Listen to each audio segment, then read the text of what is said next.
This is Justin Bradford, Penalty Box Radio, reporting from Bridgestone Arena, where the Nashville Predators, for the first time in their history, force a Game 7. Here with Jeremy K. Gover, the Nashville Predators Radio Network. Jeremy, overall, just what did you see in this game that made the Nashville Predators successful? They were winning all of the battles in the corners. I mean, that's just how it was. I mean, it wasn't something we'd seen since probably game 1 or 2, even, where they'd go into the corners, the puck would go into the corners, and they were the ones that would come out with it 9 times out of 10. And to win those battles and gain the front of the net, the real estate in front of the crease, that kind of thing, that really led to a lot of chances, more so than the final score of 3-1. It really was part of their game plan. Well, it's just, I mean, after that, you just think that you want to hold on to that and hope that it's enough. And it's a big relief anytime you play a game that's nothing, and then somebody goes out there and scores a big goal like that. It was a great individual play by Matty and a huge goal, and then ended up big 2-on-1, nearly buried, and a disappointing goal at the end of second period, but we managed. Third period, I thought that we did an unbelievable job. It's obviously been important in this series to score first, especially here at home. You could feel the Nashville Predators had to score first in Game 6 in order to get the momentum rolling, get the fans really involved in the game. And Mattias Ekholm, he did that. And we were even speaking in the press box, as soon as he whipped around the behind the net, you knew that something was special was going to happen. There was a lot of traffic in front, and I think that's obviously a big key to that. But with him carrying the puck around the cage, coming back out in front into the slot area, and then letting a shot go, he knows probably that his shot's not going to get through. But with 3 or 4 bodies in front, you've got chaos, you've got traffic, you've got ability for rebounds, and he really set himself up in a prime opportunity to score and get on the board first for the Predators. Yeah, just at home here, we obviously want to start with the first goal, get the building into it. I thought first period was a little back and forth for us, and we didn't give up too much, we didn't create too much, but when that first puck got in, I thought the whole building just exploded, and as so did we too. We followed it up with a couple good shifts and got it down in their end, well, and scored another one the next shift, and it was kind of something that just took some weight off our shoulders. I think felt like we can just go now, and we got our first goal. You look at the stats with teams scoring the first goal, I think, and just how they usually come up on the winning end, and to get that first goal at home and get our crowd right into it, it was awesome, and we used that and fed off the energy tonight, and what a great night. It was a lot of fun. So want to go and take care of business and move on to the second round after a big win in Anaheim. With this being the first Game 7 in franchise history, it's a first for so many players like Shea, Weber, and Pekka, Rinne. Now going forward in Game 7, what do the Predators need to do to be successful?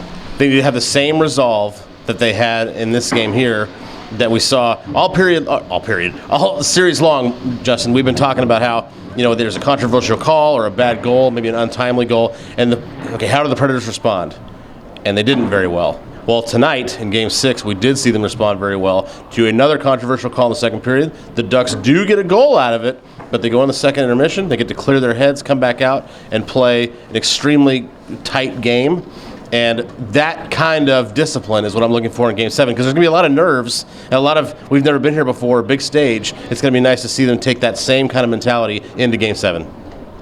Obviously, you'd like to sweep every series, so I don't have to play Game 7, but definitely you watch them and they're exciting. It's you never know what can happen, and we're looking to go in their building, play another solid game, and see what happens. Before the game, I was, even though you try to think about just Game 6, I was kind of thinking about it, and I mean, it's a great feeling. I've never experienced Game 7, not even in a minors or anywhere. So it's something new, and I'm just really stoked about it.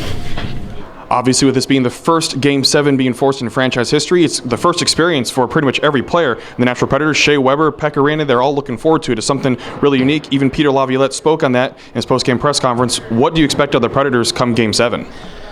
Not nerves, because they're all professionals, right? They've all 6 games of this, so it's not but a Game 7, it's a big moment, it's a big stage. How will they respond?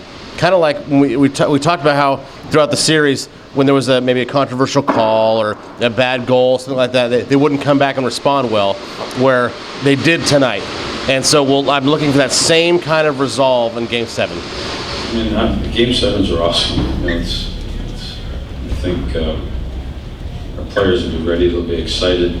I haven't gotten a chance to talk to them about that because this game just ended. We have a day here to get down that groove and that mode with our team. But you know, I don't know if there's anything better than in the Stanley Cup, so Game 7 when everything means something, and you know, it's a big game. Our guys will be excited.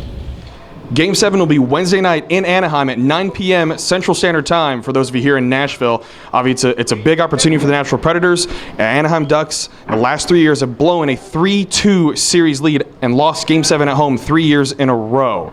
Jeremy, do you think that's something that's in the Anaheim Ducks' heads where Nashville can take advantage of it? Well, I don't know if it's in their heads per se, but head coach Bruce Boudreau was already asked that after Game 6. It already came up. Not even minutes after this game ended, Bruce Boudreau was asked about Game 7. His response was something to the effect of, it's a new team, it's a new year, it doesn't really matter. But that's all rhetoric. I mean, let's be honest, the stigma is there. Those 3 times that they blew Game 7, they were also New Year's, and every time, and new teams. So the whole thing doesn't work for me. It's a mentality. They're going to be asked about it tomorrow when they return back to Anaheim. They're going to be asked about it before Game 7, and they're going to be asked about it regardless of the outcome after Game 7, and they know it's coming. So I think that plays to the Predators' favor. There you have it. The Nashville Predators win 3-1 at Bridgestone Arena to force a Game 7 for the first time in franchise history. This is Justin Bradford, Penalty Box Radio. Jeremy K. Gover, the Nashville Predators Radio Network. Thanks for tuning in.